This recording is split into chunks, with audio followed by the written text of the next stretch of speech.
ষড়যন্ত্রের গন্ধ আসতেছে। এই হিন্দু বাংলাদেশের হিন্দু না, ভারতের হিন্দু। বক্তব্যে বোঝা যায় ওরা ভারতের এজেন্ট হয়ে কাজ করতেছে। ওরা আমাদের সাধারণ হিন্দুদের বিপদে ফেলবে। তিনি মুসলমানদের উদ্দেশ্যে বলেন, এই আন্দোলনে আপনাদের বাংলাদেশের মুসলমানদের জিততেই হবে।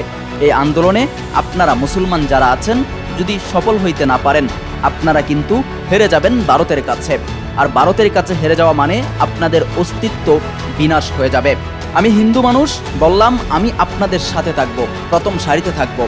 নেপাল চন্দ্র দাসের এমন একটি ভিডিও সামাজিক যোগাযোগ মাধ্যমে ছড়িয়ে পড়েছে। সেই ভিডিওতে অনেকেই কমেন্ট করছেন, আপনার কথাগুলো সঠিক, তবে দাদা একটা কথা বলি, মুসলমান কখনো হারতে শিখে না। আরেকজন বলেন, সত্যিকারের দেশপ্রেম হইলে এরকম কথা মুখ থেকে আসে। নেপাল চন্দ্র মূলত সাম্প্রতিক সময়ে রাম মন্দির নিয়ে যারা আন্দোলন করছেন তাদের উদ্দেশ্যেই এই কথাগুলো বলেছেন এবং বাংলাদেশের হিন্দুদের সতর্ক থাকতে বলেছেন।